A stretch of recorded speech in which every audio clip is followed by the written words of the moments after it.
The bronze water clock in the hall of mental cultivation releases its measured drop into silence.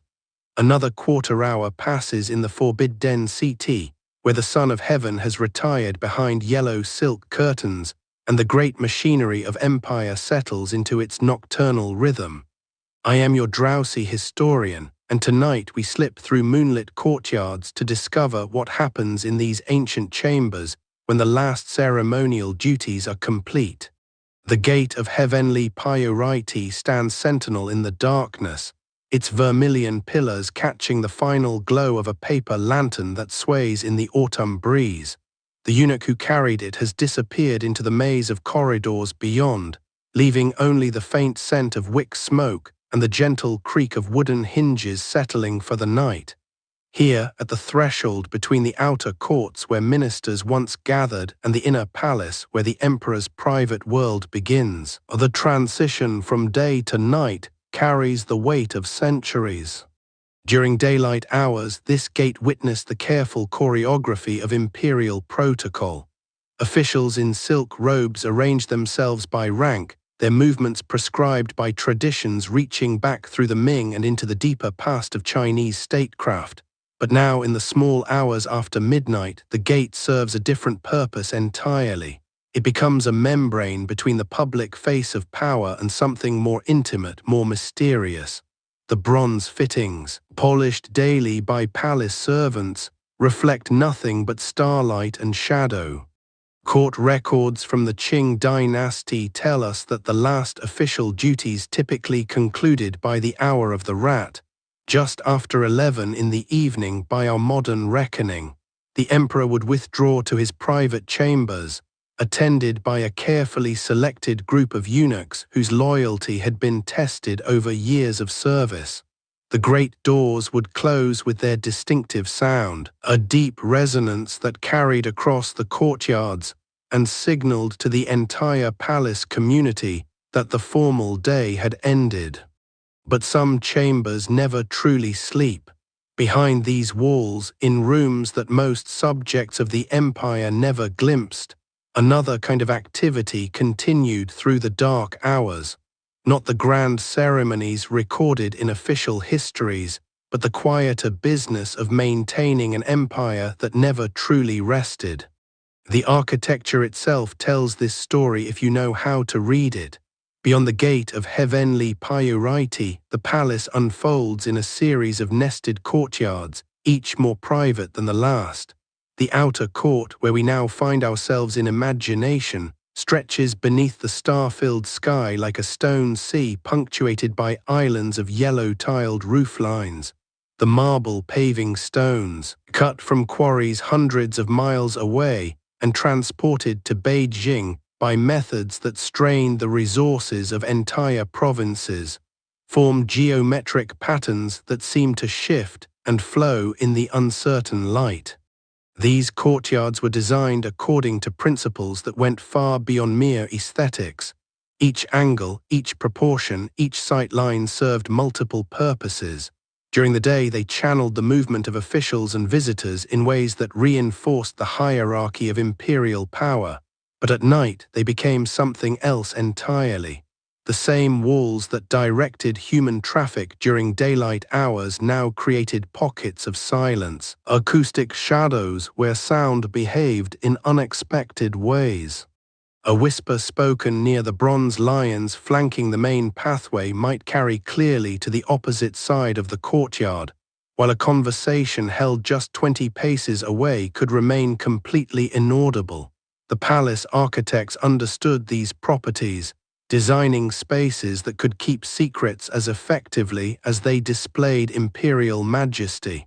In the darkness, these courtyards became a kind of musical instrument, with the wind playing melodies across carved stone and glazed tile that only the night watchmen ever heard in their entirety. The yellow tiles that crown every roofline in the forbidden city were reserved by imperial decree for buildings associated with the emperor. During the day, they blazed like captured sunlight, visible from miles away as a declaration of power that needed no words. But under starlight, they became something more subtle, a series of gentle curves that guided the eye from one architectural element to another in a rhythm that felt almost organic. Yet certain footsteps still echo through these stones. The palace was never truly empty, even in the deepest hours of night. A complex network of guards, servants, and officials maintained their vigilant routines, moving through the courtyards and corridors with the quiet efficiency of those who understood that the empire's security depended as much on what happened in darkness as on the grand ceremonies conducted in daylight. The eunuchs who served as night watchmen followed routes that had been established over generations. These men, cut off from the possibility of founding dynasties of their own, developed loyalties to the imperial house that ran deeper than blood. Their midnight rounds took them through passages that connected the various sections of the palace in ways that weren't immediately obvious to casual observers. In the corridor of the palace of heavenly priority, the sound of silk slippers on polished wood marked the passage of these guardians through the night. The elderly eunuch who carried the paper lantern we glimpsed at the gate moved with the careful step of someone who had walked these halls for decades. His lantern cast moving shadows on the carved wooden screens that lined the corridor, screens that depicted scenes from classical literature and philosophy in intricate detail.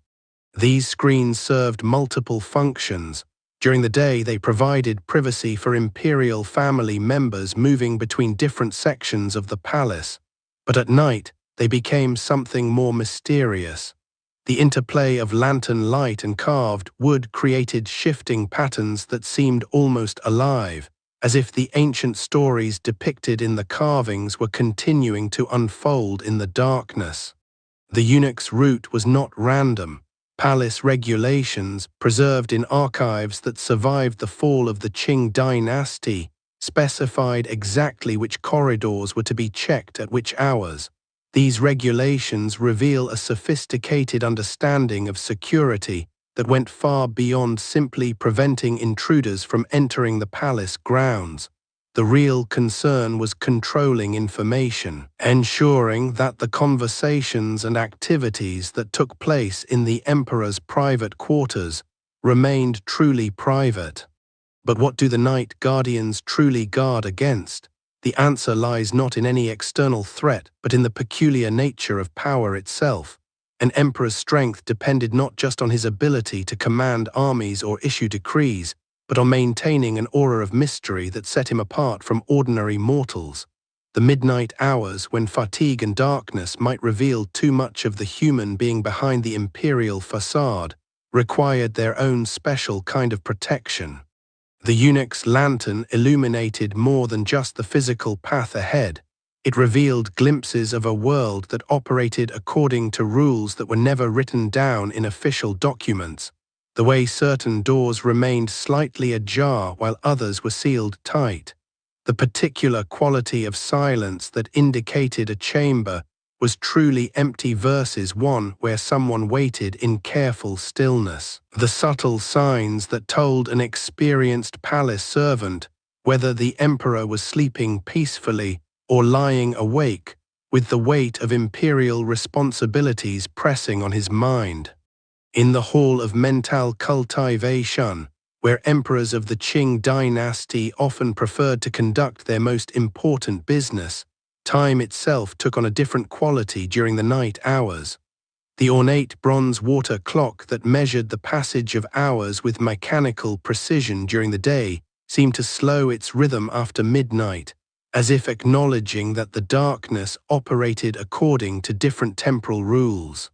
Water clocks represented one of humanity's earliest attempts to impose order on the flow of time. In the forbidden city, these devices served purposes that went far beyond simple timekeeping.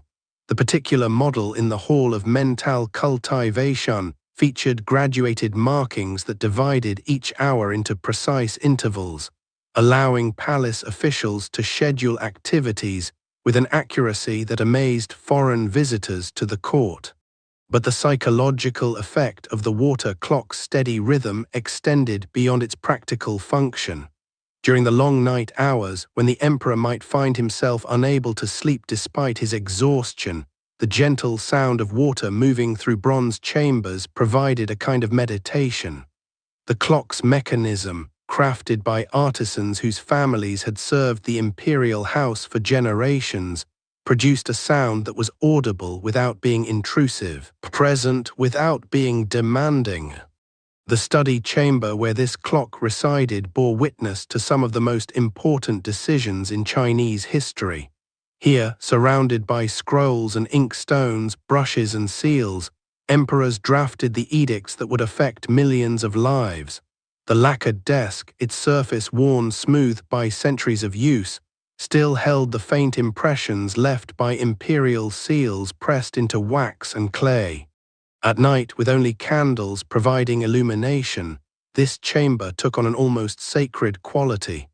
The dancing flames created an environment where concentration came more easily, where the distractions of court life fell away, and the essential business of governance could proceed with unusual clarity. Foreign diplomats who were granted rare audiences during evening hours often commented on the profound sense of focus that seemed to emanate from these nighttime meetings. Time moves differently in rooms where history was written. The water clock's measured progression through the night hours served as a reminder that even emperors remained subject to temporal limitations, that the most powerful ruler on earth still had to work within the constraints of darkness and dawn, sleep and waking, the human need for rest, and the empire's demand for constant attention. The candles that provided light for these nighttime sessions were themselves works of art, crafted from beeswax scented with subtle fragrances that were believed to promote clear thinking. Palace records indicate that different types of candles were used for different kinds of work. Military planning required one blend of scents, while diplomatic correspondence called for another. The selection of appropriate candles for imperial study sessions was considered a responsibility worthy of senior palace officials. But perhaps nowhere in the Forbidden City did the night hours reveal their secrets more clearly than in the imperial archives, those vast storage rooms where the memory of the empire was preserved in silk and paper, ink and seals. Here, in chambers lined with tall wooden cabinets secured with brass locks, the accumulated wisdom and folly of centuries waited in careful organization. The document storage rooms operated according to their own nocturnal rhythms. During the day, scribes and archivists moved through these spaces with business-like efficiency, retrieving precedents for current decisions, filing away the records of completed transactions, maintaining the vast bureaucratic memory that made imperial governance possible. But at night, these chambers took on a different character entirely. The silk scrolls tied with ribbon contained more than just administrative records. Love letters written by emperors to their consorts, private reflections on the burdens of rule, correspondence with family members who lived far from the capital, personal observations about court officials and foreign diplomats. These documents, never intended for public consumption, provided insights into the human side of imperial power that official histories carefully omitted. The ceramic seals and red wax impressions that authenticated these documents created their own visual language. Each emperor's personal seal was unique, carved by master craftsmen who understood that they were creating tools that would mark history itself. The particular shade of red wax, the precise pressure required to create a clear impression, the angle at which the seal was applied, all of these details carried meaning for those who knew how to interpret them. How did the palace preserve its secrets through the dark hours? The answer lay not just in locks and guards, but in a complex system of trust and loyalty that had been refined over centuries. The archivists who worked through the night, copying important documents and organizing new acquisitions, were selected not just for their calligraphy skills but for their discretion. They understood that the information they handled could alter the course of empires if it fell into the wrong hands. The brass locks that secured the most sensitive documents were marvels of craftsmanship in their own right. Each lock was unique, its mechanism known only to a handful of trusted officials. The keys were never kept in the same location as the locks they opened, and the responsibility for maintaining access to different categories of documents was distributed among multiple individuals to prevent any single person from gaining too much power. Some memories refused to be filed away. In the deepest hours of night, when even the most dedicated archivists had completed their rounds and returned to their quarters, these storage chambers held their own kind of life. The silk scrolls seemed to whisper against their wooden shelves, sharing secrets with the darkness that they would never reveal to daylight. The wax seals, softened slightly by the warmth of carefully controlled braziers, released fragrances that carried the essence of long-dead emperors and the decisions that had shaped a civilization. The organization of these archives reflected a sophisticated understanding of how memory and power intersected. Documents were arranged not just chronologically, but according to complex categories that took into account their political sensitivity, their relevance to current policy debates, and their potential impact on imperial legitimacy. An archivist approaching a particular cabinet in the darkness could determine, simply by its location and the style of its brass fittings, what kind of secrets it contained, and who had the authority to access them. The silk screens breathed with the night air, their painted birds and flowering branches swaying as if touched by invisible fingers.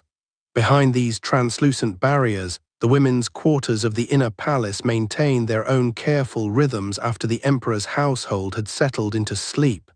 These chambers, arranged in careful hierarchies of proximity to imperial power, never truly emptied.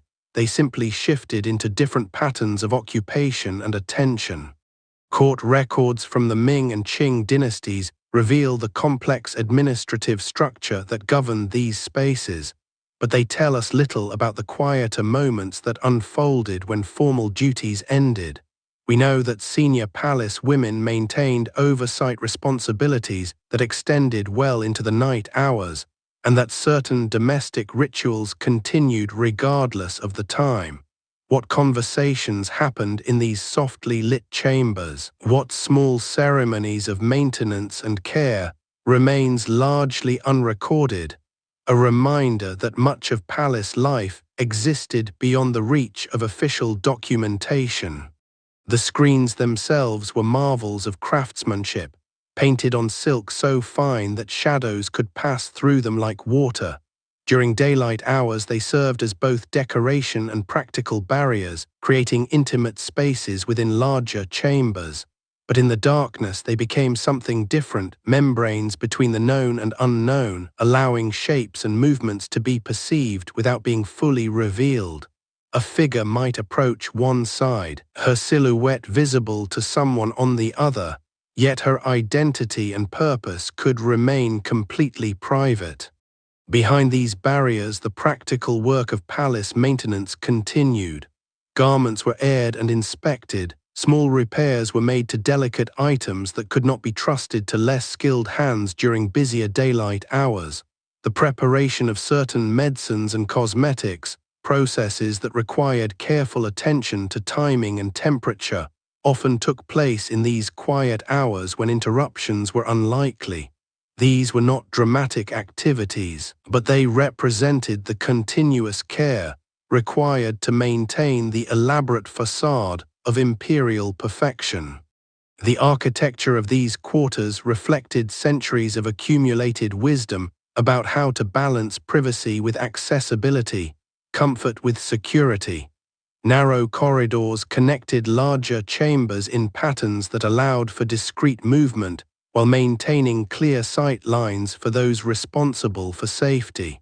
Small alcoves provided spaces for private conversation or contemplation, while larger areas accommodated the group activities that were essential to palace social structure. Smoke carries more than fragrance through these halls, and nowhere was this more evident than in the temple courtyards scattered throughout the palace complex. These sacred spaces, some no larger than a modest room, others expansive enough to accommodate formal ceremonies, maintained their own schedules of devotion that operated independently of the emperor's personal religious observances. The incense burned here served multiple purposes beyond the spiritual. Different combinations of aromatic woods and resins were believed to have specific effects on health and mental clarity, and palace physicians often prescribed particular burning schedules for individuals dealing with various ailments or stresses. The smoke also served a practical function, helping to preserve certain types of documents and textile goods stored in adjacent chambers, while deterring insects and other pests that might damage valuable materials. Each temple courtyard had its own character, determined by its primary dedication and the community of palace residents who used it most regularly. Some focused on ancestor veneration, with elaborate altar arrangements that were tended by palace women whose families had served the imperial household for generations. Others were dedicated to Buddhist or Taoist practices, with meditation spaces designed to accommodate both individual contemplation and small group gatherings. The stone incense burners in these courtyards were works of art in themselves, often carved with intricate patterns that told stories or conveyed symbolic meanings. The lotus-shaped bronze vessels that held different types of incense were arranged according to careful protocols that had been refined over centuries of practice.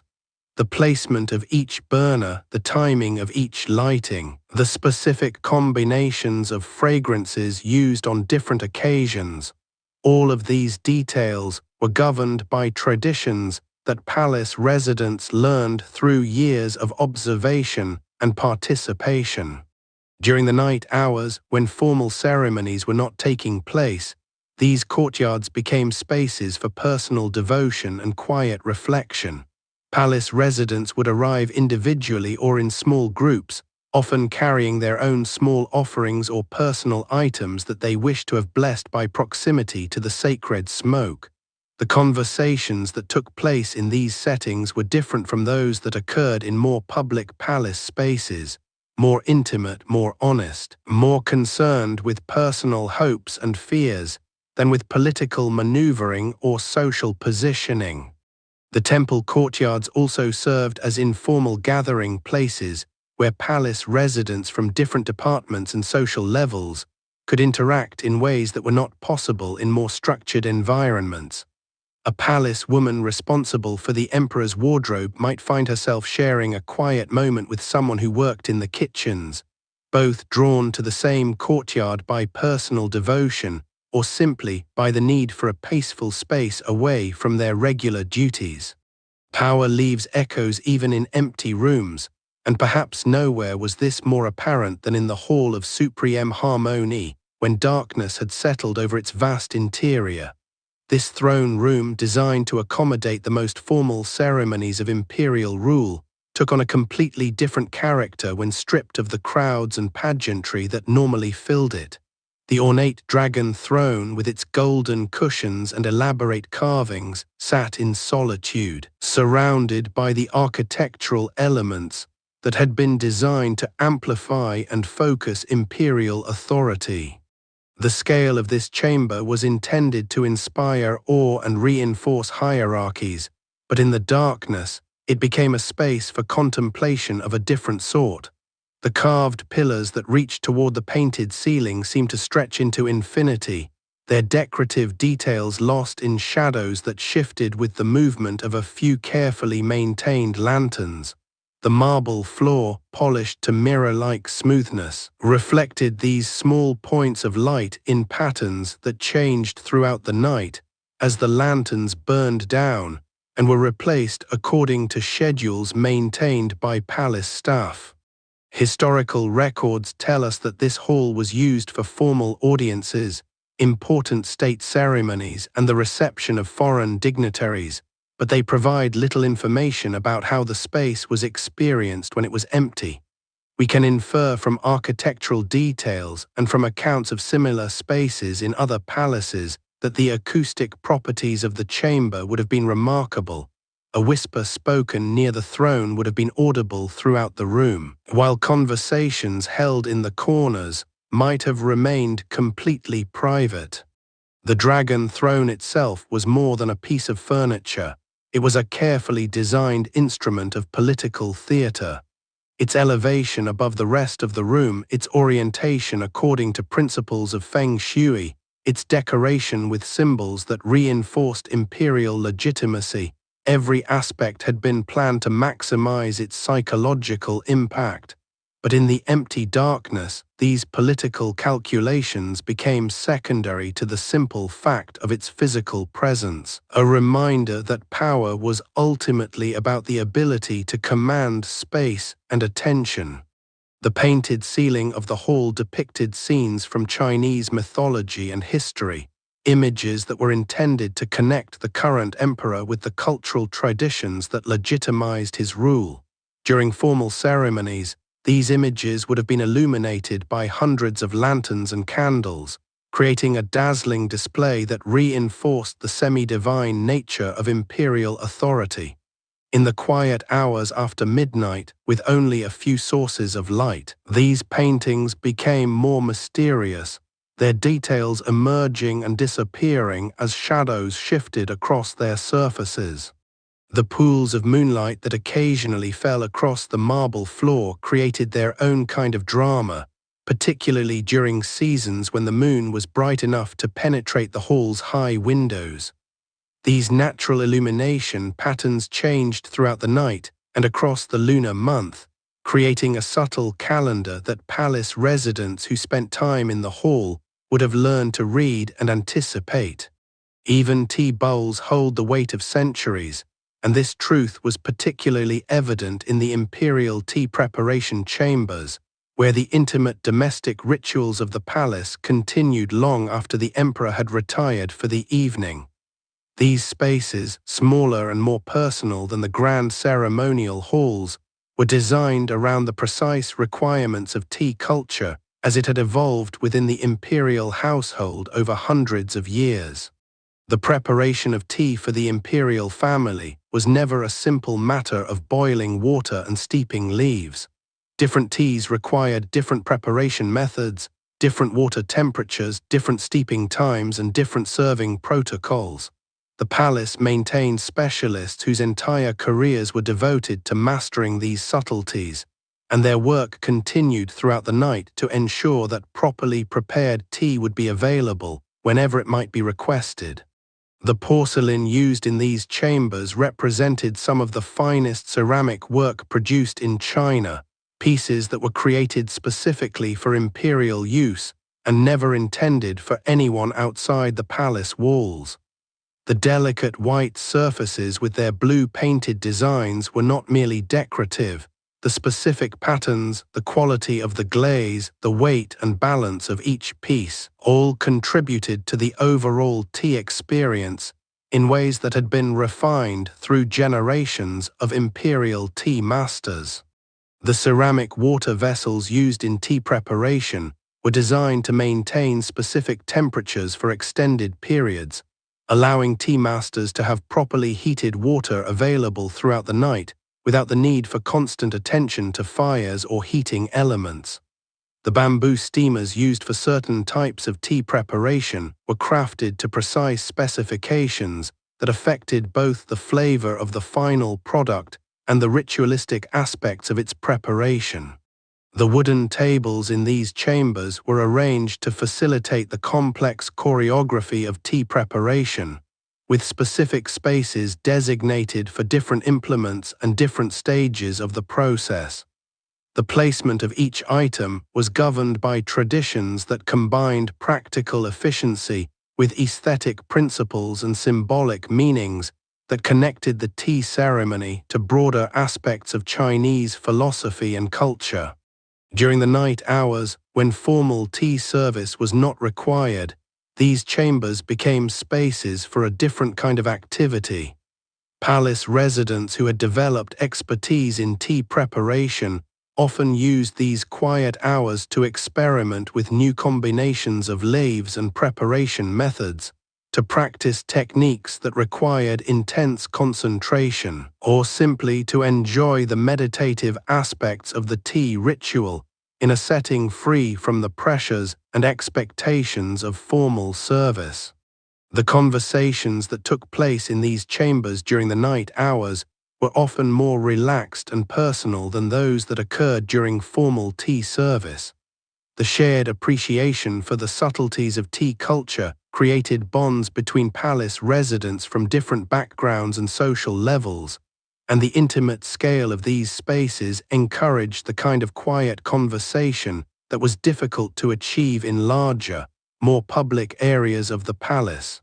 Rain has fallen on these stones for 600 years, and tonight it falls again, creating patterns on the palace courtyards that connect this moment to countless others stretching back through the centuries. The geometric drainage patterns carved into the stone surfaces guide the water along predetermined paths, a system designed with such precision that even the heaviest downpours are channeled efficiently away from buildings and sensitive areas.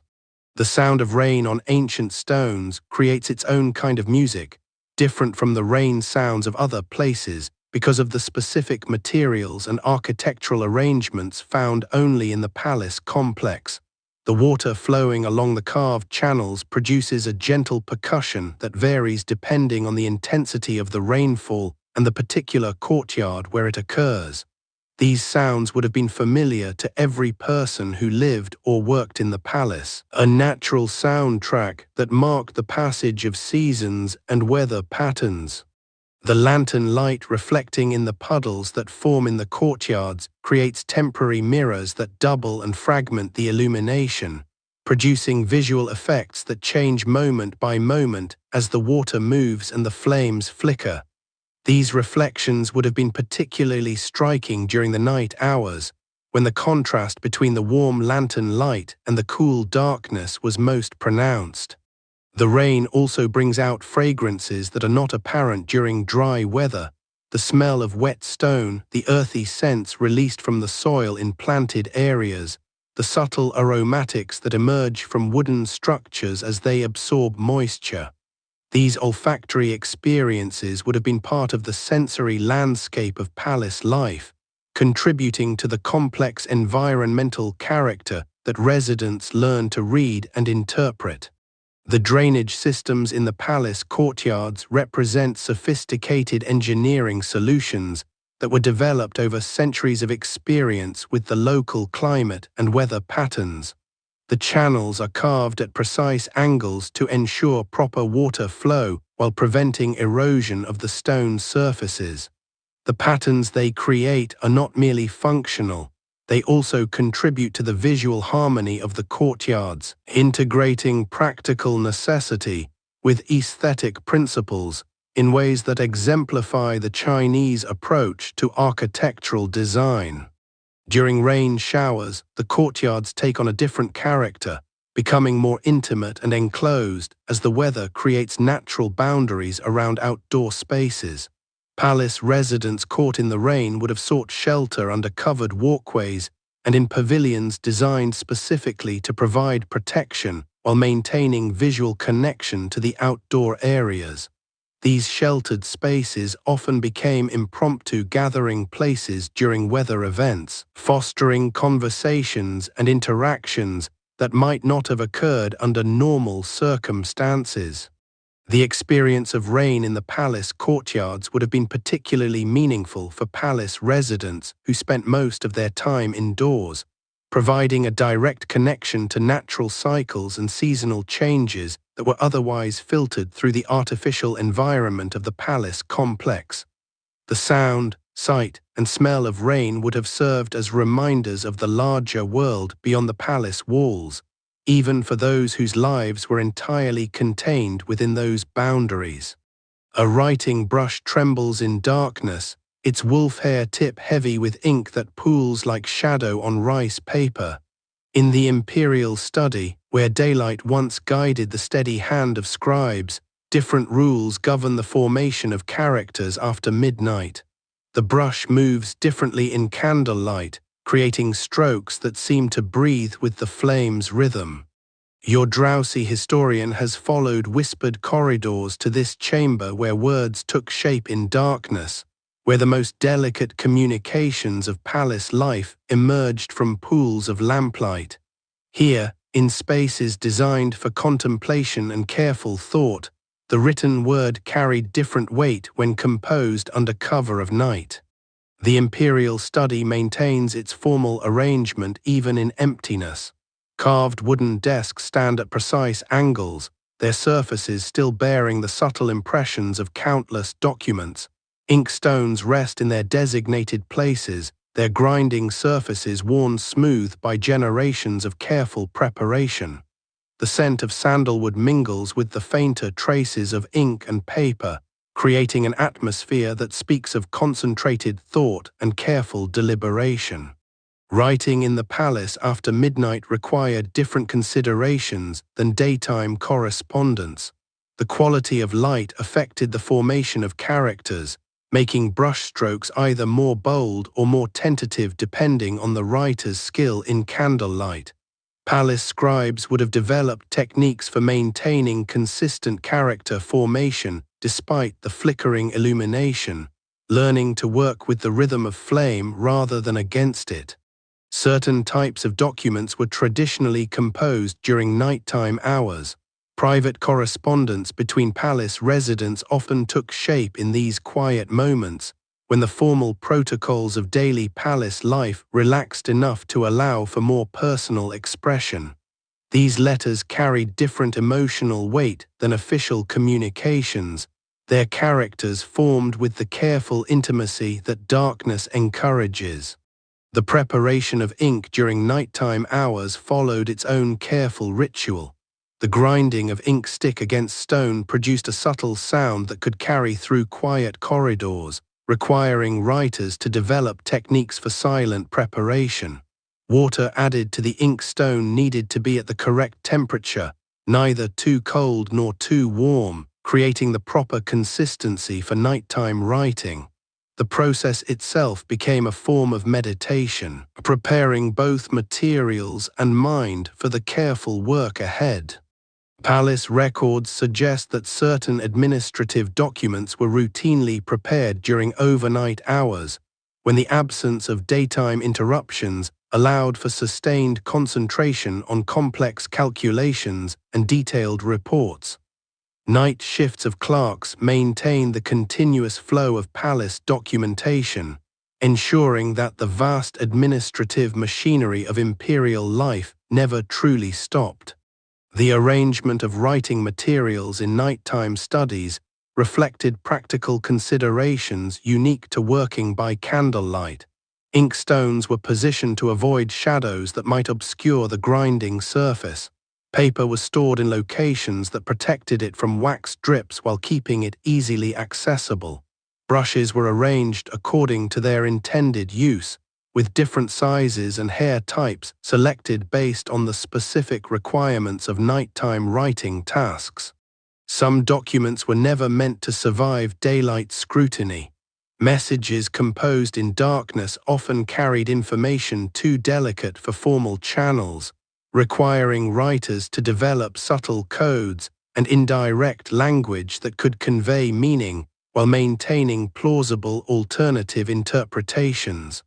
The practice of writing between the lines took on literal meaning in palace correspondence, where careful spacing and strategic omissions could communicate as much as explicit statements.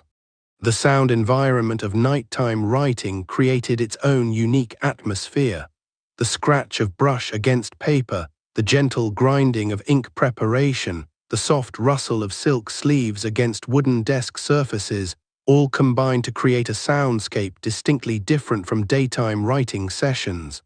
These sounds carried through quiet corridors, sometimes serving as inadvertent signals of activity in otherwise silent palace sections. Candle placement required careful consideration for extended writing sessions.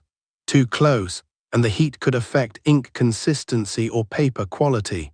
Too distant and character formation suffered from insufficient illumination. Palace writers developed personal techniques for optimal candle arrangement, often using small mirrors or polished metal surfaces to direct additional light onto their work areas without creating distracting shadows. The physical demands of nighttime writing differed from daytime sessions. Extended periods of close work by candlelight required frequent breaks to rest the eyes and maintain proper posture. Palace studies were furnished with specially designed furniture that supported proper writing position during long nighttime sessions, including adjustable desk surfaces and cushioned seating that encouraged correct alignment. Certain philosophical and poetic works were considered most appropriate for nighttime composition, when the quieter atmosphere encouraged deeper reflection and more nuanced expression.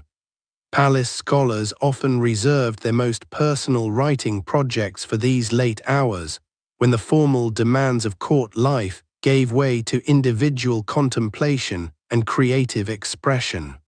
The transition from private study to secured corridor requires careful navigation of multiple checkpoints, each representing another layer of palace security that operated with particular intensity after midnight. Heavy wooden gates stand at regular intervals throughout the inner palace complex, their iron reinforcements speaking to the serious nature of access control within these most protected areas. These barriers were not merely physical obstacles, but components of an elaborate system designed to regulate movement and maintain security throughout the sleeping palace. Each gate served multiple functions, controlling access while also serving as communication points and observation posts for palace security personnel. The sound of keys against brass locks carried through quiet corridors, creating an audible map of authorized movement through restricted areas. The design of palace gates reflected both practical security needs and symbolic considerations. Heavy timber construction provided physical strength, while elaborate carved details demonstrated the artistic sophistication expected throughout imperial spaces. Iron reinforcements were integrated into the wooden structure in ways that enhanced security without compromising aesthetic appeal, creating barriers that were both functional and beautiful. Gate keys were distributed according to strict hierarchical protocols that governed access throughout the palace complex. Different levels of authorization were represented by different key types, with some individuals carrying access to multiple areas while others were restricted to specific zones. The responsibility of key custody carried significant weight, as unauthorized access could have serious consequences for both the key holder and anyone granted improper entry.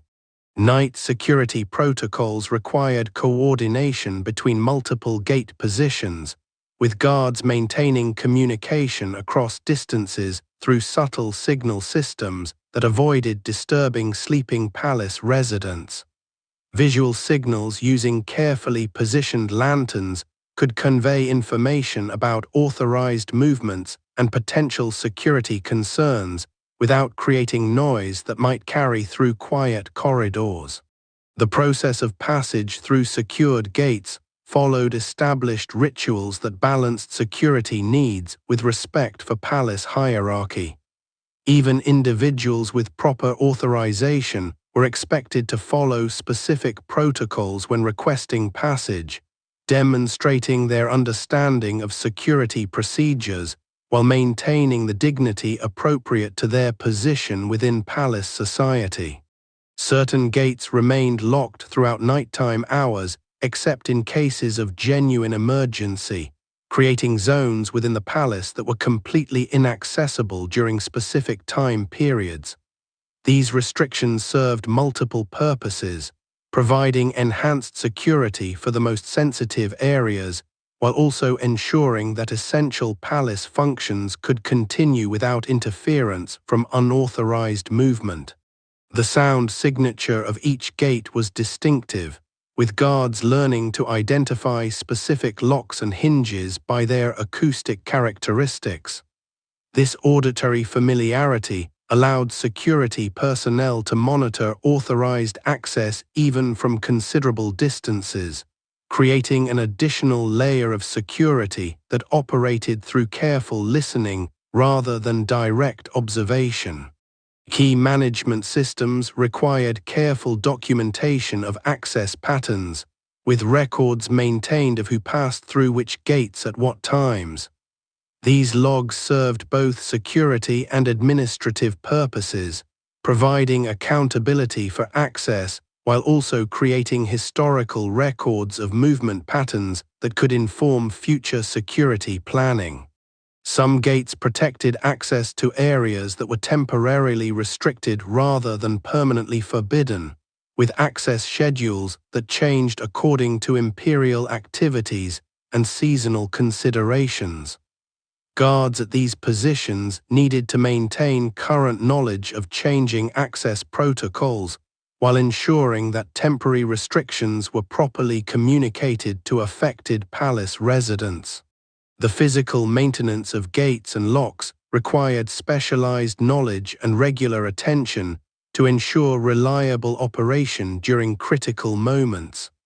Palace craftsmen developed expertise in the specific requirements of security hardware, understanding how environmental conditions affected lock mechanisms and developing maintenance schedules that kept all systems functioning properly. The approach to the emperor's private chambers requires a different quality of attention, one that acknowledges the profound humanity contained within the exercise of absolute power. Here, where the weight of empire was temporarily set aside, the most powerful individual in the known world sought the same basic human need for rest that touches every life, regardless of station or circumstance.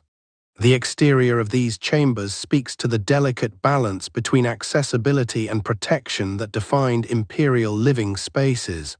Carved dragon motifs wind around doorframes and window lattices, their sinuous forms creating patterns that seem to shift in flickering lantern light. These decorative elements served multiple purposes, providing both artistic beauty and symbolic protection for the sleeping emperor. Silk curtains visible through latticed windows suggest the layers of privacy that surrounded imperial rest. The quality of these fabrics, their colors and patterns, were selected according to principles that considered both aesthetic appeal and practical function. Different seasonal arrangements provided appropriate climate control while maintaining the visual harmony expected in imperial spaces.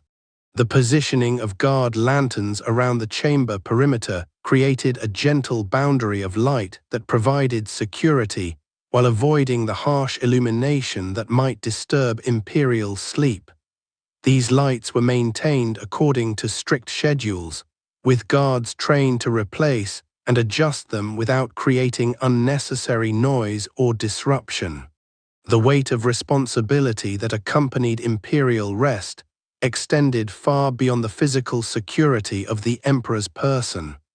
Palace administrators needed to ensure that the complex machinery of government could continue functioning even during periods when the emperor was unavailable for consultation, requiring careful planning and clear delegation of authority for nighttime decision-making.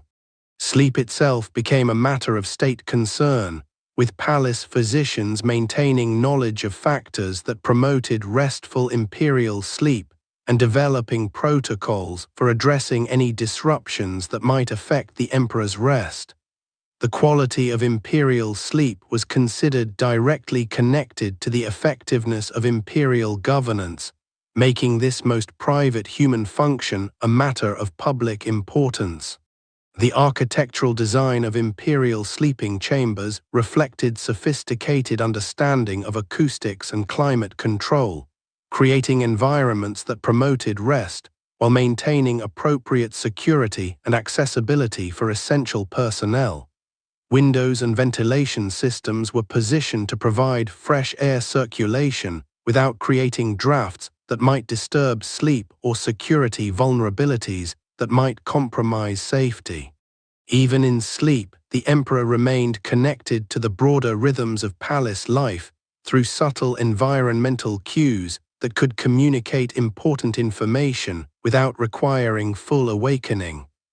The positioning of chambers within the palace complex allowed for awareness of general palace activity levels, while providing sufficient isolation to ensure undisturbed rest during normal nighttime hours. The transition between waking and sleeping states required careful management to ensure that imperial rest was not unnecessarily interrupted, while maintaining the ability to respond quickly to genuine emergencies. Palace protocols distinguished between different levels of urgency, with clear guidelines for when imperial sleep could be interrupted and established procedures for communicating urgent information without causing undue alarm. Palace servants responsible for maintaining imperial sleeping quarters developed specialized knowledge of factors that promoted restful sleep, from the proper arrangement of bedding materials to the optimal temperature and humidity levels for imperial comfort. This expertise was passed down through generations of palace service, creating institutional knowledge that ensured consistent quality of imperial rest, regardless of individual personnel changes. The symbolic significance of imperial sleep extended beyond practical considerations to encompass broader concepts of imperial power and its relationship to natural cycles. The emperor's participation in the universal human need for rest demonstrated the connection between imperial authority and fundamental human experience, creating a point of commonality that transcended the vast differences in power and circumstance. From earthly chambers to celestial observation, the palace observatory represents another dimension of nighttime palace life, where the regular patterns of imperial routine intersected with the vast rhythms of cosmic time. Stone astronomical instruments stand silently on rooftop platforms, their bronze surfaces reflecting starlight while maintaining precise orientation towards specific celestial phenomena. These observation platforms served multiple functions within palace life, providing both practical astronomical information and philosophical context for understanding imperial power within cosmic frameworks. Palace astronomers maintained regular observation schedules that continued throughout nighttime hours, creating records of celestial events that informed both practical and ceremonial aspects of imperial governance. The positioning of astronomical instruments required extraordinary precision, with each device carefully aligned to observe specific celestial phenomena. Bronze measuring devices were calibrated according to mathematical principles that represented the most advanced scientific knowledge of their time, creating tools capable of producing observations accurate enough to guide imperial decision-making. Star charts maintained in the observatory represented accumulated knowledge spanning generations of careful observation and record-keeping. These documents served as both practical reference materials and historical records, preserving information about celestial events that had influenced important imperial decisions and creating resources for future astronomical work. The practice of nighttime astronomical observation created its own unique rhythm within palace life, with observers developing specialized techniques for maintaining accurate records while working in conditions of limited artificial lighting. The natural darkness required for effective celestial observation meant that astronomical work followed schedules determined by lunar cycles and seasonal changes, rather than the more regular patterns of other palace activities. Palace astronomers developed sophisticated understanding of the relationship between celestial events and earthly phenomena, creating interpretive frameworks that connected astronomical observations to practical concerns of governance and administration. This knowledge influenced imperial decision-making in ways that extended far beyond simple calendar calculations to encompass broader strategic planning and policy development. The physical demands of nighttime astronomical observation required specialized training and equipment designed to support extended periods of precise work under challenging conditions. Observatory platforms were designed to provide stable working surfaces while minimizing interference with sensitive observations, creating environments that balanced practical functionality with scientific accuracy. Certain astronomical phenomena were considered particularly significant for imperial governance, requiring special observation protocols and immediate reporting to appropriate palace officials. The ability to predict and interpret these events represented important sources of imperial authority, demonstrating command of knowledge that transcended ordinary human understanding. The maintenance of astronomical instruments required specialized craftsmen who understood both the mechanical principles of precision devices and the astronomical requirements they were designed to serve.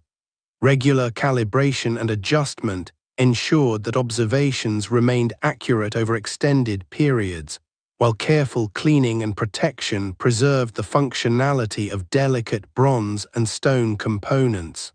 Communication between observatory personnel and other palace departments required careful coordination to ensure that astronomical information reached appropriate decision-makers without creating unnecessary disruption to palace routines. Special protocols governed the reporting of significant celestial events, with established procedures for determining when astronomical observations required immediate imperial attention. The philosophical dimensions of astronomical work within the palace context connected celestial observation to broader questions of imperial authority and cosmic order. Palace astronomers served not only as technical specialists, but as interpreters of cosmic meaning, helping to maintain the conceptual frameworks that supported imperial legitimacy through demonstrated understanding of celestial patterns. The transition from cosmic observation to earthly sustenance leads to the imperial kitchen complex, where the practical requirements of feeding palace residents continued throughout nighttime hours. Here, in spaces designed for efficiency and continuous operation, the basic human need for nourishment was addressed with the same attention to detail and protocol that characterized all aspects of palace life. Traditional Chinese kitchens within the palace complex were organized according to principles that optimized both workflow and food safety, with different areas designated for specific types of food preparation and cooking techniques. Ceramic vessels and bamboo steamers were arranged according to established patterns that ensured efficient access while maintaining proper sanitation standards. Clay stoves maintained glowing embers throughout nighttime hours, providing consistent heat sources for food preparation that might be required at any time. The management of these fires required specialized knowledge and constant attention, with kitchen staff developing techniques for maintaining optimal cooking temperatures while conserving fuel and minimizing smoke production that might disturb sleeping palace residents. Copper pots and ladles were positioned according to hierarchical systems that reflected both practical cooking requirements and the formal protocols governing food preparation for different levels of palace society. Different cooking implements were designated for specific types of dishes, with clear distinctions maintained between equipment used for imperial meals and that used for general palace food preparation. The preparation of nighttime meals followed different protocols than daytime cooking, with simplified menus that could be prepared quickly while maintaining appropriate quality standards for palace consumption. Night kitchen staff developed expertise in dishes that required minimal preparation time, while still meeting the nutritional and aesthetic requirements expected throughout palace dining. Food storage systems within palace kitchens were designed to maintain freshness and safety during extended periods, with specialized containers and preservation techniques that allowed for continuous food availability without waste or spoilage.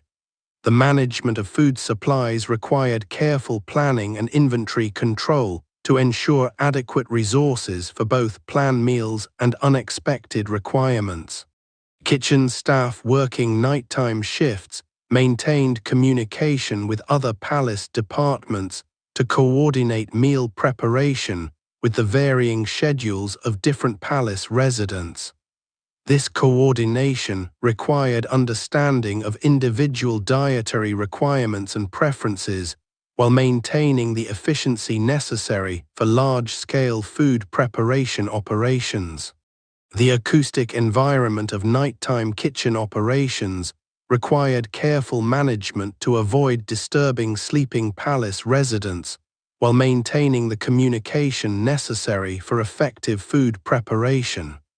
Kitchen staff developed techniques for quiet cooking that minimized noise from food preparation, while ensuring that essential communication between kitchen personnel remained clear and effective. Certain types of food preparation were considered particularly appropriate for nighttime hours, when extended cooking times could proceed without interfering with daytime kitchen activities. Slow-cooked dishes and fermented preparations often began during overnight hours, taking advantage of the continuous attention available from night kitchen staff. The cleaning and maintenance of kitchen equipment followed strict schedules that ensured sanitary conditions while maximizing the availability of cooking implements for meal preparation.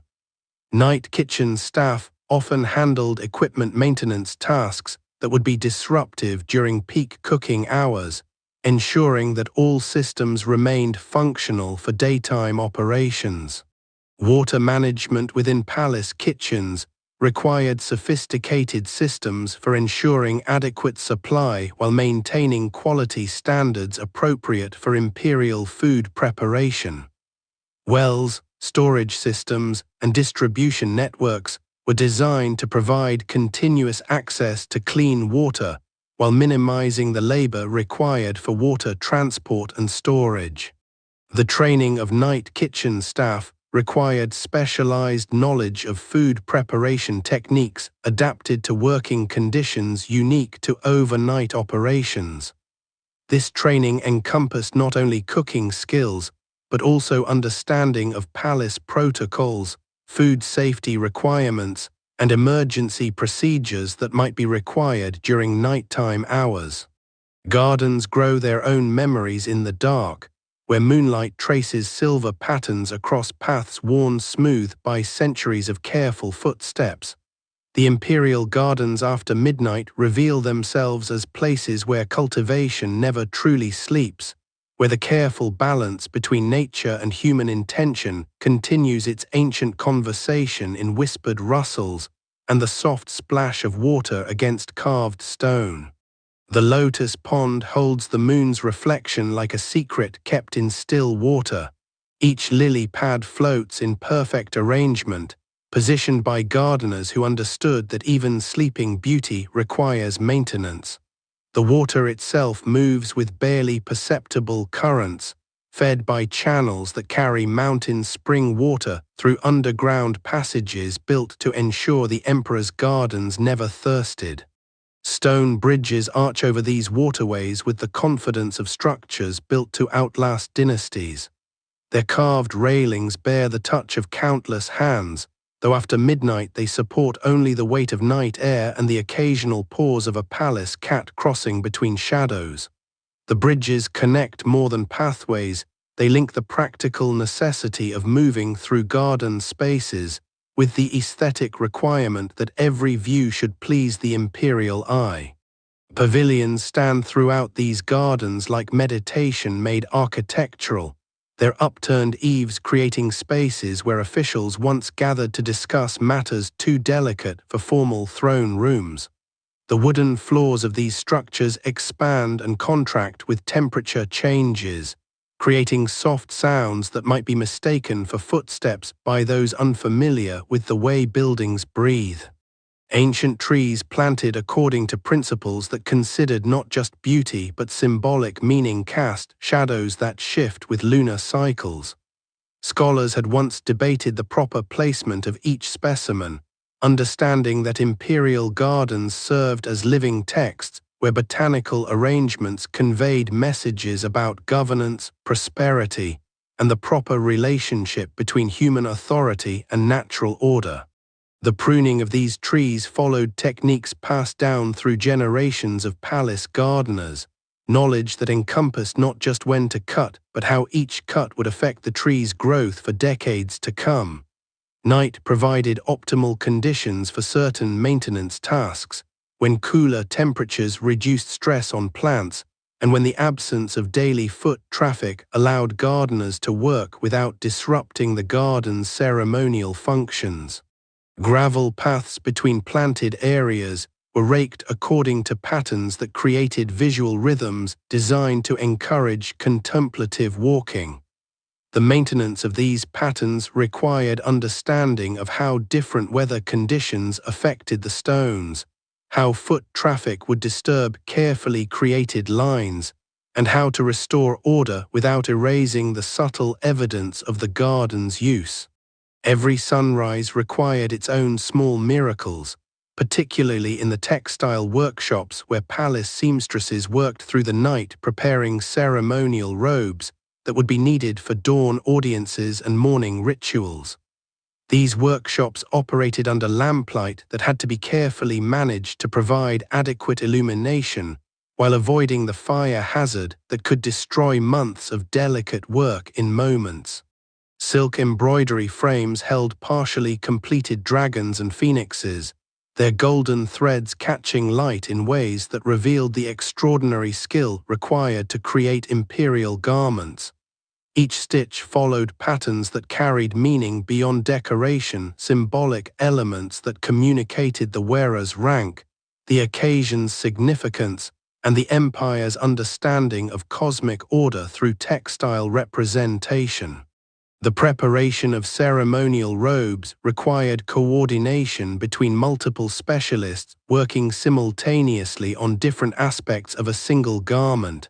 Embroiderers focused on decorative elements, while structural seamstresses ensured proper fit and drape. Pattern makers translated symbolic requirements into practical instructions for thread placement and color selection. Needles used for imperial garments were crafted to specifications that considered the delicate nature of the finest silks available to palace workshops. These tools required regular maintenance to ensure they moved smoothly through fabric without causing damage that would be visible in finished garments. The sharpening and polishing of needles became a specialized skill practiced by workshop assistants who understood that imperial clothing demanded perfection in every detail. Thread selection for imperial garments involved considerations beyond color matching. Different silk weights were chosen based on the garment's intended use, the season when it would be worn, and the specific ceremonial requirements it needed to fulfill. Gold and silver threads required particular care in handling, as their metallic components could be damaged by improper tension during stitching. Quality control in palace textile workshops operated according to standards that left no room for visible imperfection. Seamstresses developed techniques for identifying and correcting flaws that might not be apparent under workshop lighting, but would become obvious in the bright illumination of throne rooms and ceremonial halls. The storage of completed garments required systems designed to prevent damage from insects, moisture, and the gradual deterioration that affected even the highest quality textiles over time.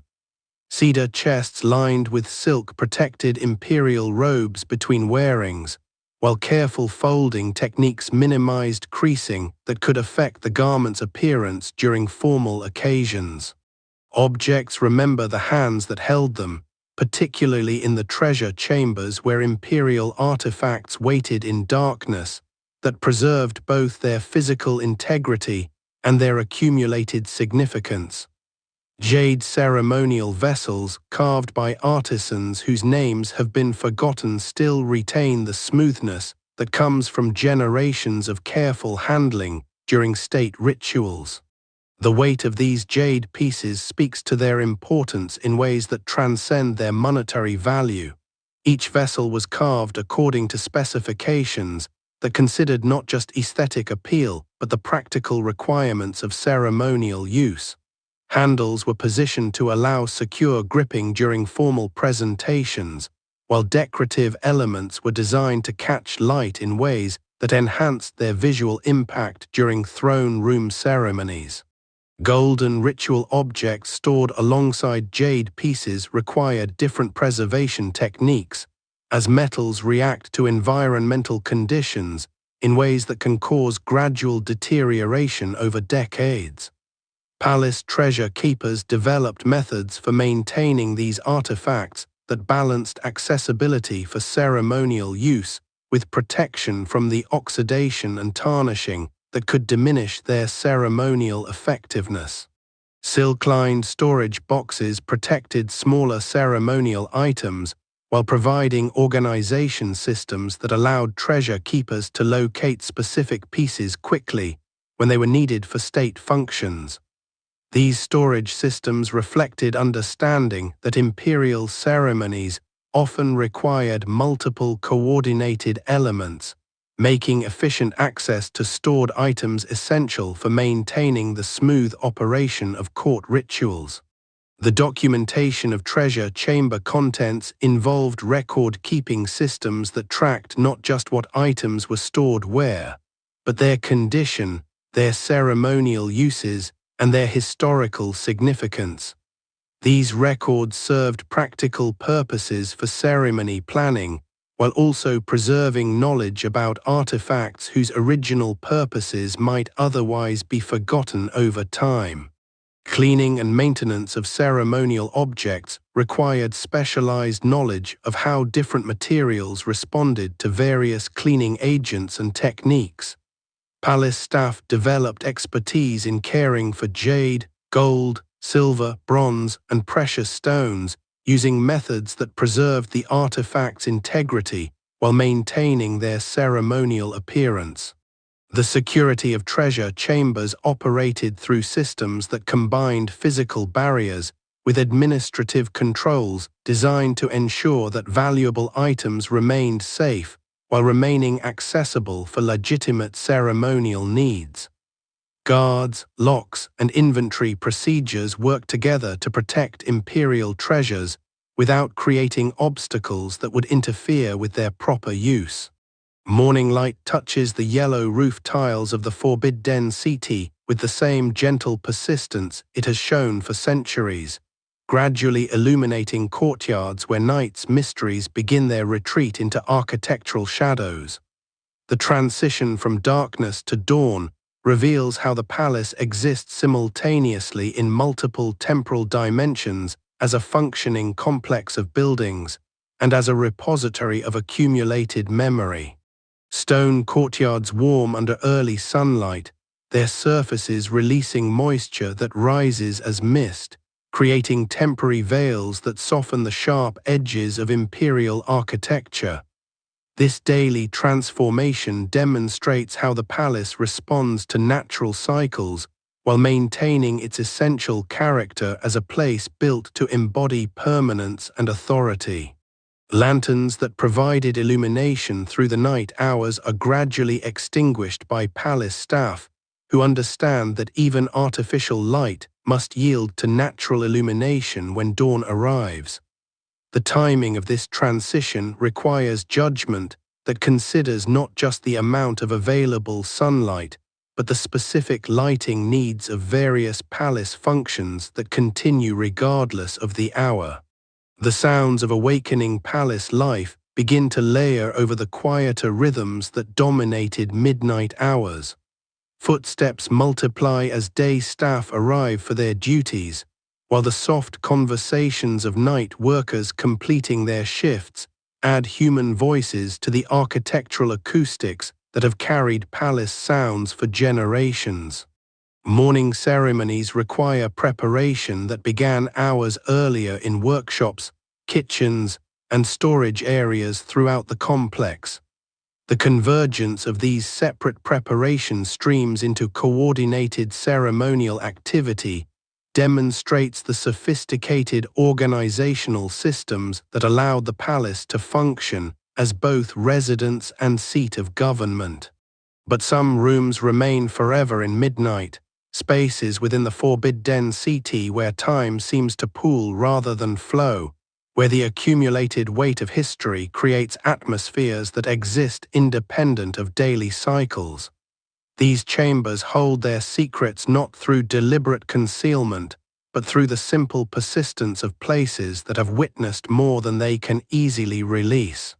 The forbidden city from above reveals itself as a masterpiece of intentional design, where every courtyard, every building, every pathway serves purposes that extend far beyond mere functionality. The complex operates as a three-dimensional text written in architecture, where spatial relationships communicate ideas about governance, cosmic order, and the proper arrangement of human society. Red walls that enclose the palace complex create boundaries that separate imperial space from the ordinary world, while defining areas within the palace according to hierarchies of access and function. These walls represent more than physical barriers. They embody concepts about authority, privacy, and the relationship between rulers and subjects that shaped Chinese imperial culture for centuries. The arrangement of buildings within the complex follows principles that considered both practical requirements and symbolic meanings. Throne halls occupy positions that maximize their ceremonial impact, while administrative buildings are placed to facilitate efficient governance. Residential quarters provide privacy and comfort, while maintaining the spatial relationships that reinforced imperial protocol. Courtyards between buildings serve as transition spaces that allow movement through the complex, while creating opportunities for the ceremonial encounters that were essential to palace life. The size and arrangement of these courtyards were calculated to accommodate specific types of gatherings, while maintaining the dignified atmosphere appropriate to imperial settings. Gardens integrated throughout the complex provide spaces where natural beauty serves both aesthetic and symbolic functions. These cultivated landscapes demonstrate imperial authority over nature, while creating environments where the stresses of governance could be temporarily set aside through contemplation of carefully arranged beauty. The rooflines that define the palace's silhouette against the sky represent some of the most sophisticated architectural engineering of their era. These structures support massive weights while creating the upward-sweeping curves that give Chinese imperial architecture its distinctive character. The golden tiles that cover these roofs were chosen not just for their beauty, but for their durability and their symbolic association with imperial authority. Water systems that serve the palace complex demonstrate the engineering expertise required to provide adequate water for thousands of residents, while maintaining the fountains, pools, and artificial streams that enhance the palace's beauty. These systems operated through gravity-fed networks that brought mountain spring water through underground channels designed to function reliably across centuries of use. What makes a place remember long after its people have gone? Perhaps it lies in the accumulation of human intention made permanent through architecture, where countless individual decisions about how spaces should be arranged and used create environments that continue to embody those intentions long after their creators have passed into history.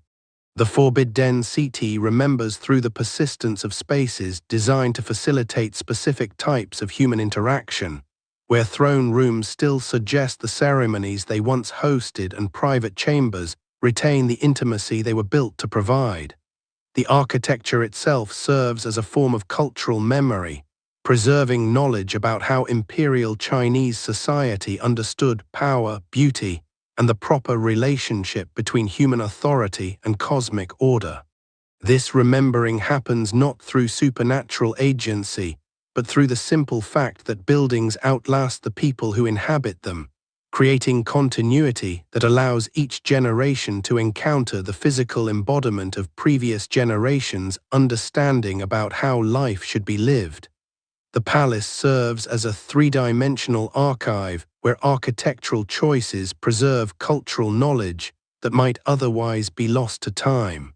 The ghost rooms of the Forbidden City exist not as supernatural phenomena, but as spaces where the absence of their original inhabitants creates opportunities for contemporary visitors to encounter history through direct engagement with the environments where that history unfolded. These empty chambers invite contemplation of the human experiences they once contained, while maintaining the dignified silence appropriate to places where emperors once slept and dreamed their imperial dreams. Even dragons must sometimes close their eyes, and in the deepest hours of night, we find ourselves approaching the most private sanctuary within this maze of power, the Emperor's sleeping chambers. Here, behind doors carved with protective dragons whose eyes never close, silk curtains filter moonlight into something softer than imperial authority. The guards stationed at these outer chambers maintain their vigil with particular care, understanding that the vulnerability of sleep required its own form of protection. Through latticed windows, we might glimpse the edge of silk bed curtains, embroidered with phoenixes that seem to flutter in the gentle night breeze.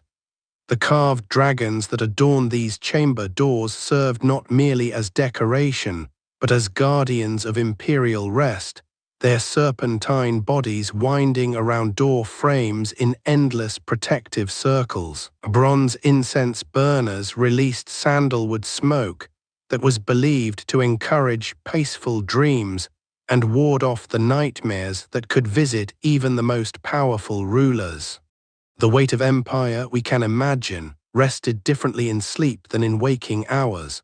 Here, behind these protective barriers, the Son of Heaven became simply a man who required rest, whose dreams may have carried him beyond the confines of protocol into realms where imperial edicts held no authority. Night attendants waited in adjoining chambers, ready to respond to any need but trained to move like shadows, their presence felt but never intrusive.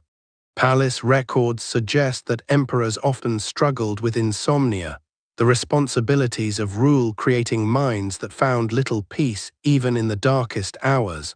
Physicians prepared special teas from chrysanthemum and jujube dates, believing these ingredients could calm imperial thoughts and invite the sleep that eluded many who wore the dragon throne. The bronze water clocks continued their steady marking of hours even here, though their sound was muffled by layers of silk to avoid disturbing imperial rest. The stars remember what the earth forgets, and from the palace observatory platforms, court astronomers maintain their ancient dialogue with celestial patterns.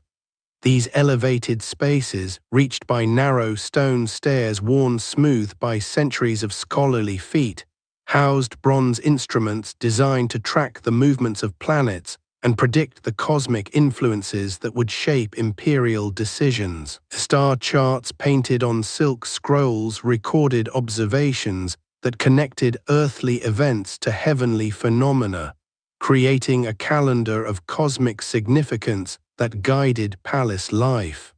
Armillary spheres cast intricate shadows in the moonlight, their bronze rings representing the celestial equator and ecliptic paths that ancient Chinese astronomers used to map the heavens. These instruments, some standing taller than a man, required constant adjustment and careful observation to maintain their accuracy. Court astronomers worked through the night, recording the positions of stars and planets in detailed logs that would inform everything from agricultural planning to military campaigns. The emperor's horoscope, calculated from the moment of his birth, influenced daily palace routines in ways that might surprise modern observers. Certain days were considered auspicious for important decisions, while others required careful avoidance of significant actions.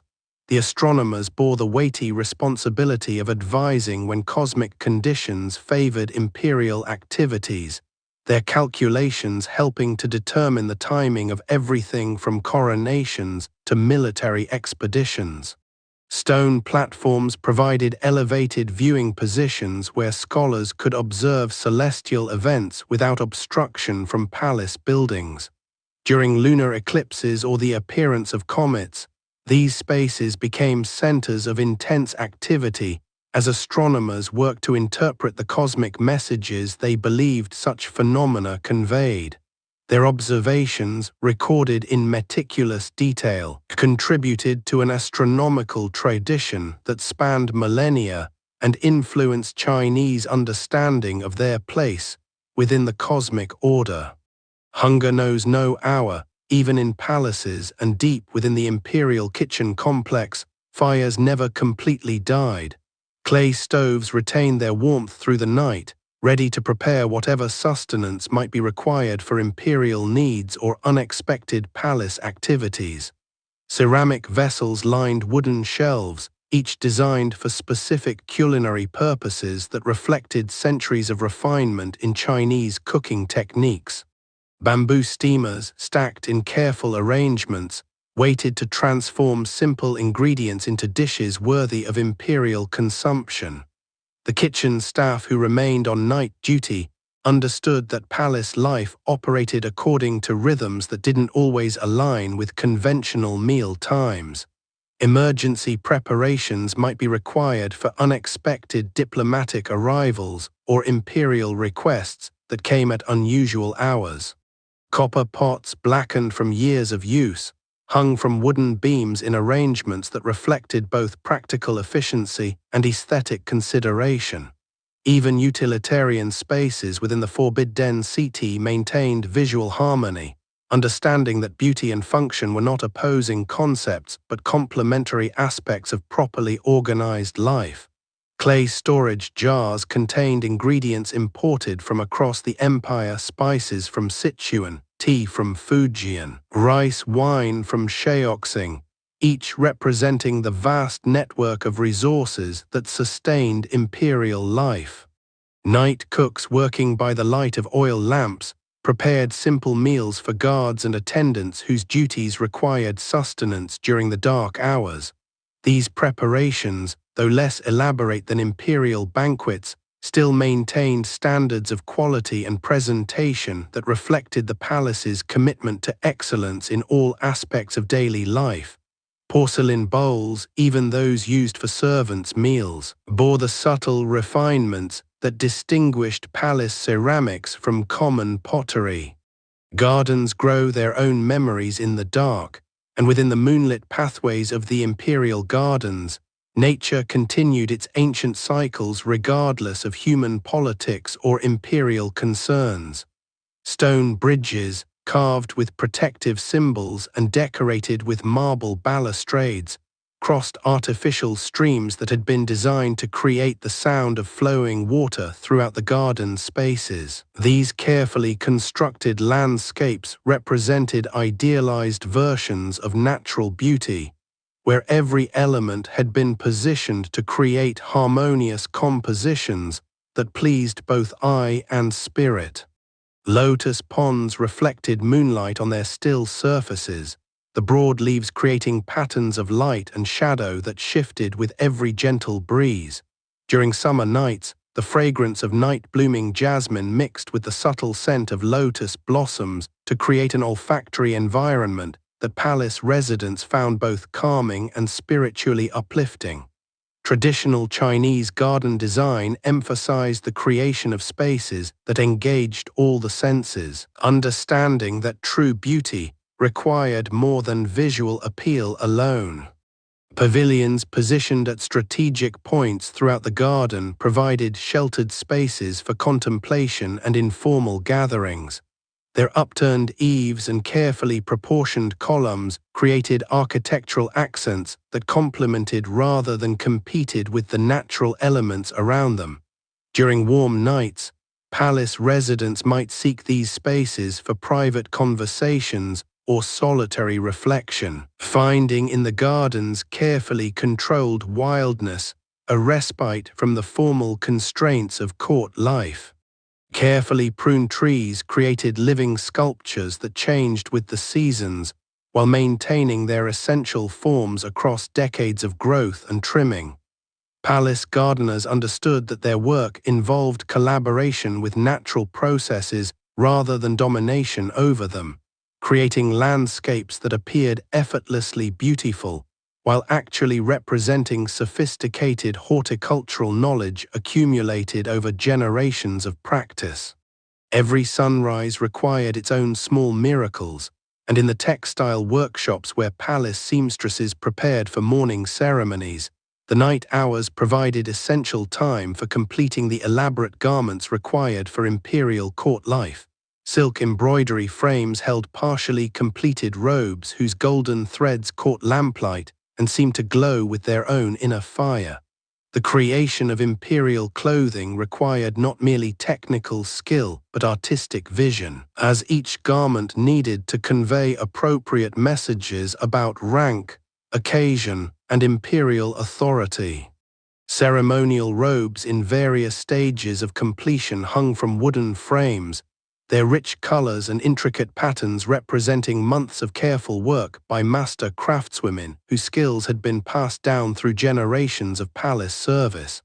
Dragon motifs, phoenix designs, and cloud patterns required different embroidery techniques, each demanding specific types of thread and particular approaches to needlework that could only be mastered through years of practice. Needles and scissors arranged on wooden work tables represented tools whose quality directly affected the finished products they helped create.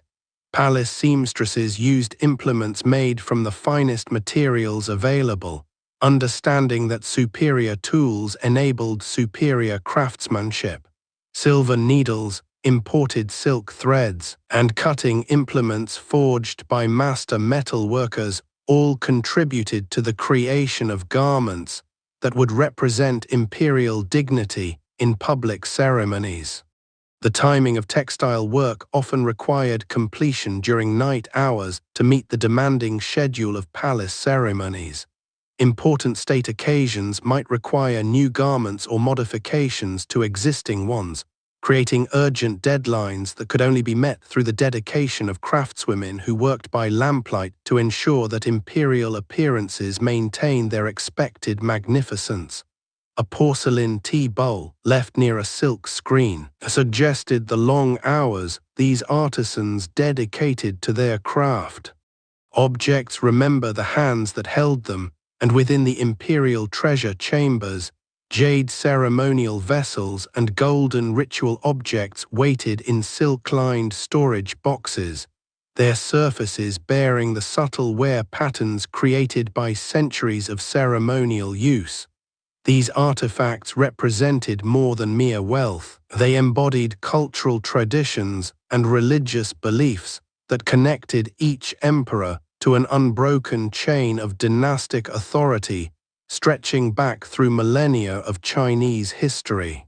Carved jade pieces, ranging from simple ornaments to elaborate ceremonial vessels, displayed the technical mastery and artistic vision of craftsmen whose work was intended to last for centuries.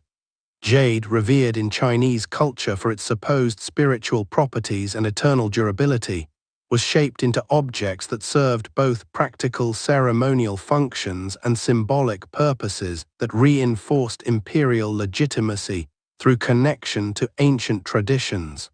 Golden ritual objects, including incense burners, ceremonial cups, and decorative elements for imperial regalia, represented the accumulated wealth of the empire transformed into forms that served spiritual and political purposes. These pieces, many weighing several pounds each, required special handling and storage techniques that preserved their condition across centuries of occasional use and long periods of careful storage. The treasure chambers themselves, with their thick walls and secure locks, created environments where these precious objects could remain protected from both theft and environmental damage. Climate control, achieved through careful architectural design rather than mechanical systems, maintained stable temperature and humidity levels that prevented the deterioration that might otherwise affect organic materials and metal surfaces over extended periods.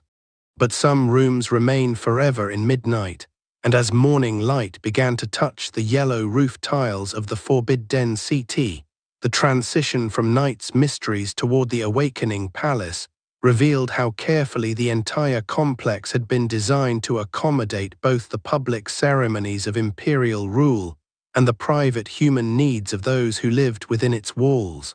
Morning mist rose from stone courtyards, creating ethereal effects that transformed familiar spaces into something resembling the landscape paintings that decorated palace walls.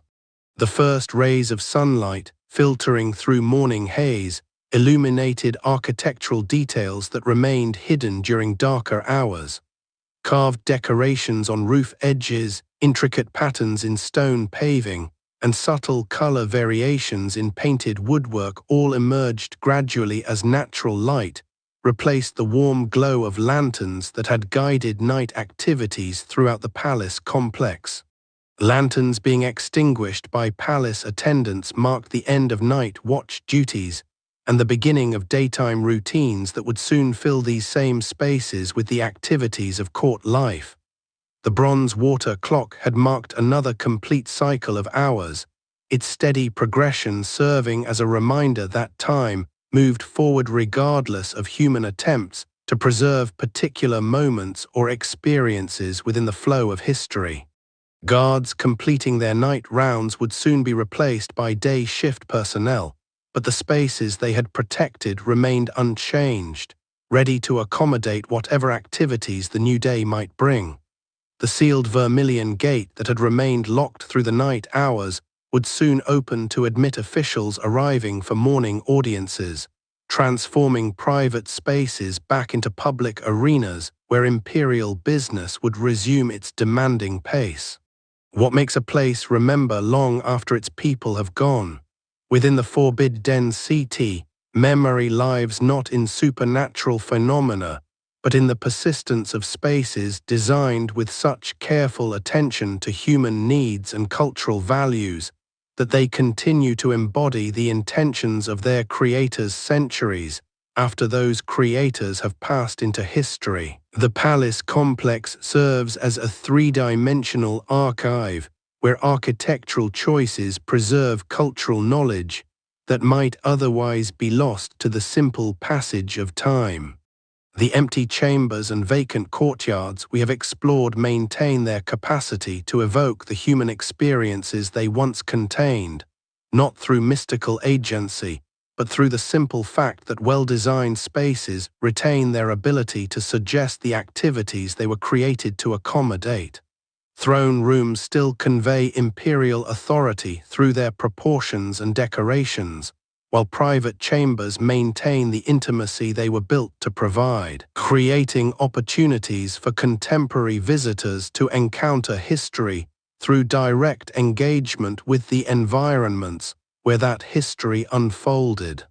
These architectural memories exist in the accumulated details of countless design decisions made by craftsmen, architects, and emperors who understood that buildings should serve not merely practical functions, but also spiritual and cultural purposes that would outlast their original inhabitants. The Forbidden City remembers through the persistence of spaces that continue to embody Chinese understanding about the proper relationship between human authority and cosmic order, between public ceremony and private reflection, between imperial power and human vulnerability. The palace complex stands as testimony to the possibility that human intentions, when expressed through sufficiently thoughtful architecture, can achieve a form of permanence that transcends individual mortality.